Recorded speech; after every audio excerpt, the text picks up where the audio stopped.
میں بات کریں گے اسلام آباد میں ہونے والے ظلم اور ستم کے حوالے سے، اور یہ ایک ایسا ظلم اور ستم تھا کہ جس کی داستان پاکستان کی پولیٹیکل ہسٹری میں آپ نہیں دیکھ سکیں گے کہ جس طریقے سے بے ایمانہ طریقے سے لوگوں کا قتل عام ہوا، ان کو بھون دیا گیا۔ اس کے بعد آپ نے دیکھا ہوگا کہ پاکستان کا میڈیا اس کے اوپر کیسے بات کر رہا ہے، آپ نے پولیٹیکل پارٹیز کا اس کے اوپر آپ نے رسپانس دیکھا ہوگا، اور ساتھ ہی ساتھ میں اس چھوٹی سی ویڈیو میں یہ بھی آپ کو بتاؤں گا کہ پاکستان تحریک انصاف کے لیڈران کا اس کے اوپر کیسا موقف رہا ہے، اور اس ایفیکٹ کے یہ جو واقعہ ہوا اس کے بعد پی ٹی آئی کا کیا رسپانس ہونا چاہیے تھا، اور جو انہوں نے کیا وہ کیا تھا۔ یہ ساری چیزیں آپ کو اس شارٹ سی ویڈیو میں آپ کے سامنے شیئر کروں گا، اور اگر آپ نے ہمارے چینل کو سبسکرائب نہیں کیا تو اس کو آپ ضرور سبسکرائب کر لیں۔ سب سے پہلے تو یہ دیکھتے ہیں کہ پاکستان تحریک انصاف کو یہ ضرورت کیوں پیش آئی کہ یہ اتنا بڑا جو احتجاج ہے وہ اس کو فائنل کال کو خان صاحب نے یہ فائنل کال کیوں کہا۔ آپ نے دیکھا ہوگا کہ پچھلے 2-2.5 سال سے عمران خان نے ہر طرح سے کوشش کی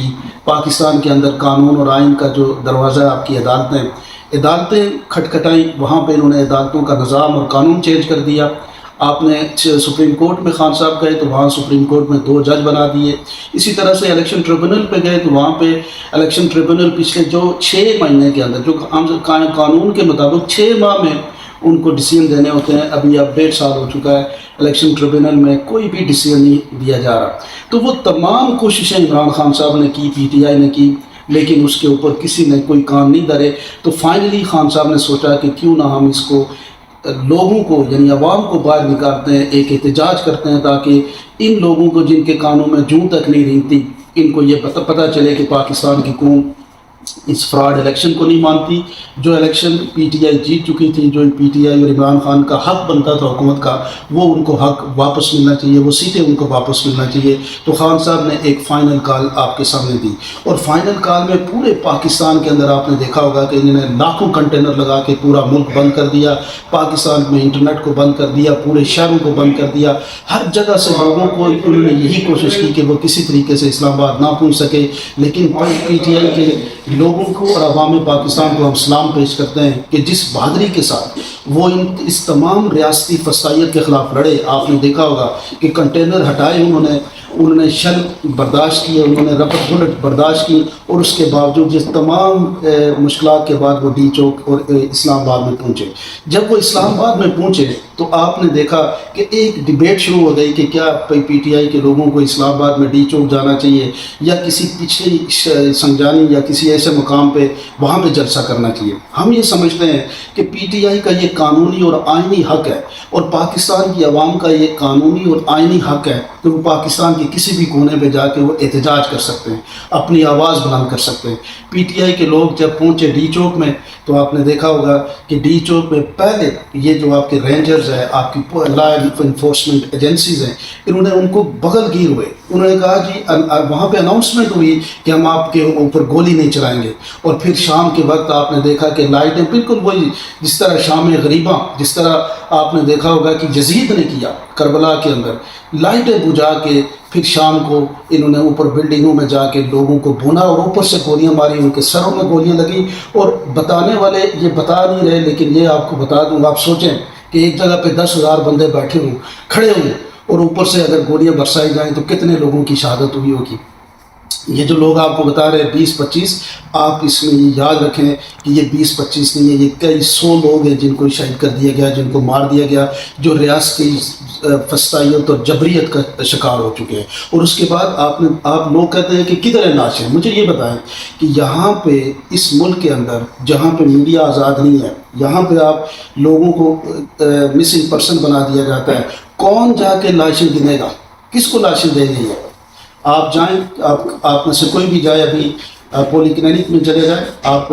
دوسرا جو ہاسپٹل ہے پنک میں چلے جائیں، اور کسی سے بھی ڈاکٹر سے جا کے پوچھیں کہ یہاں پہ کوئی زخمی بھی آیا تو وہ اس کے لیے بھی انکار ہو جائے گا۔ کیوں؟ کہ ان کو پتہ ہے کہ ان کا مستقبل یہاں پہ ڈارک کر دیا جائے گا۔ تو یہ ہے ظلم و ستم کی ایک بہت ہی بڑی، جسے کہتے ہیں کہانی، اور جو پچھلے 2 سال سے یہ ٹرائکا ہے جس میں پاکستان کی اسٹیبلشمنٹ شامل ہے، جس میں پیپلز پارٹی شامل ہے اور جس میں نون لیگ شامل ہے، مریم نواز، بلاول بھٹو اور شہباز شریف، یہ سارے ظلم و ستم کرنے والوں میں نمبر 1 ہے، اور انہوں نے مل کے پاکستان کے غریب عوام کا خون بہایا ہے۔ اور یہ یاد رکھیں کہ یہ جو خون بہا کیا گیا ہے، یہ خون بالکل رائے گا نہیں جائے گا، ایک بھی بے گناہ خون رائے گا نہیں جاتا۔ آپ نے اس کی مثالیں پیچھے دیکھ لی ہیں، آپ نے لال مسجد میں دیکھا پرویز مشرف نے خون بہایا تو اس کی کیا حالت ہوئی، پھر انہوں نے ہی لاہور کے اندر مناج القرآن میں معصوم لوگوں کا خون بہایا تھا، تو اس کے بعد ان کے ساتھ کیا ہوا۔ اب بھی انشاءاللہ آپ دیکھیں گے مکافات عمل ہوگا، اور یہ جن ظالموں نے یہ کام کیا، یہ کام ان کے سامنے آئے گا، یہ خون چیخ چیخ کے ان سے اپنے انصاف مانگے گا۔ اور میں سمجھتا ہوں کہ یہ جو پی ٹی آئی کے لوگ ہیں، پی ٹی آئی کی لیڈرشپ، ان کو بھی تو سوچنا چاہیے تھا۔ آپ یہ دیکھیں، آپ میں سے کسی کو گولی نہیں لگی، گولی تو اس غریب کو لگی، گولی تو اس کارکن کو لگی جس نے نہ وزیر بننا ہے، جس نے نہ مشیر بننا ہے، جس نے اس ملک میں کسی بھی بڑے آفس میں بیٹھنا نہیں ہے۔ اس غریب کو آپ نے آگے رکھ دیا، اس کو آپ روکتے، یہ آپ کا کام بنتا تھا۔ یہاں پہ جو آپ کی غلطی ہے وہ آپ نے مانی ہے، جو لیڈرشپ فیلئر ہے، جس میں نہ صرف آپ ان کو یہ بتا سکیں کہ آپ، کیونکہ پی ٹی آئی کے اندر بھی کچھ لوگوں کو پتا تھا کہ یہ یہاں پہ فائرنگ ہوگی، یہ اس طرح کا جو ظالمانہ اقدام کیا جا سکتا ہے، تو آپ نے ان لوگوں کو آگے کیوں جانے دیا؟ آپ کو وہاں پہ لیڈنگ فرام دا فرنٹ کرنا ہونا چاہیے تھا۔ جہاں پہ آپ نے کہا کہ ہم سینے پہ گولیاں کھائیں گے، تو آپ وہاں سے بھاگ کیسے گئے؟ آپ نے نہیں سوچا کہ یہ غریب جو ہم لے کے آئے ہیں، جو پاکستان کی عوام، ہمیں ان کو لیڈ کرنا چاہیے تھا۔ تو میں یہ سمجھتا ہوں کہ پاکستان تحریک انصاف کی لیڈرشپ کی بالکل فیلئر ہے۔ اس کے بعد آج تک 2 دن ہو چکے ہیں، ان کو یہ نہیں پتہ لگا کہ کون سے لوگ ہمارے شہید ہوئے، کون سے لوگ ہمارے زخمی ہوئے۔ ایک پراپر ڈیٹیل پریس کانفرنس نہیں کر سکے، ایک پراپر طریقے سے فکس نہیں کرا سکے، لوگوں کو نہیں بتا سکے کہ یہ ظلم ان کے ساتھ کس نے کیا۔ تو یہ یاد رکھیں کہ پاکستان تحریک انصاف صرف عمران خان ہے، اس کے نیچے یہ سب لوگ جتنے بھی یہ کمپرومائز نہیں، یہ اپنے اپنے عہدوں کی خاطر عمران خان کی پاپولیرٹی کو انجوائے کرتے ہیں اور اس کے آگے چل رہے ہیں۔ میں یہ سمجھتا ہوں کہ ہم سب کو ایز اے پاکستانی اب اس تاریخ کا حصہ بننا چاہیے۔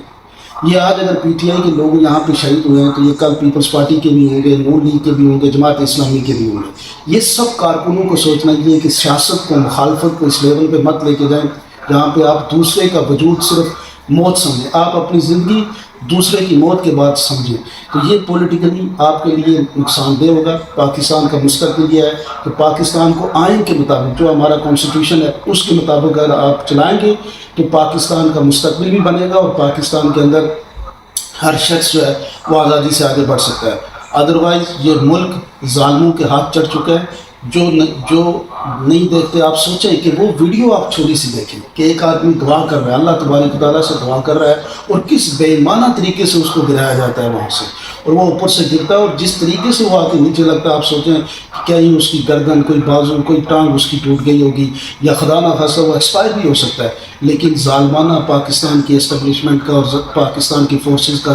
ظلم جو ہے وہ ان کے دلوں سے اور ان کے ایکشن سے نظر آتا ہے۔ اور میں سوچتا ہوں کہ وہ کس طریقے سے انہوں نے یہ ظلم پایا، کس طریقے سے انہوں نے ڈی چوک میں پوری دنیا کے سامنے پاکستانیوں کو بھون کے رکھ دیا۔ یہاں پہ یہ ایک لاسٹ کال ہے پاکستانی قوم کے لیے بھی کہ کیا وہ ظلم اور ستم کو اسی طرح دیکھتے رہیں گے یا اس کے مقابلے میں کھڑے ہوں گے۔ میں یہ سمجھتا ہوں کہ پاکستانی قوم کھڑی ہوگی اور اس ظلم کا مقابلہ کرے گی، اور ہر سطح پہ مقابلہ کرے گی، تاکہ پاکستان کو آئین اور قانون اور جمہور کے مطابق آگے بڑھا سکے۔ آپ لوگ کیا سمجھتے ہیں؟ ضرور مجھے کمنٹ سیکشن میں بتائیے گا۔ بہت بہت شکریہ۔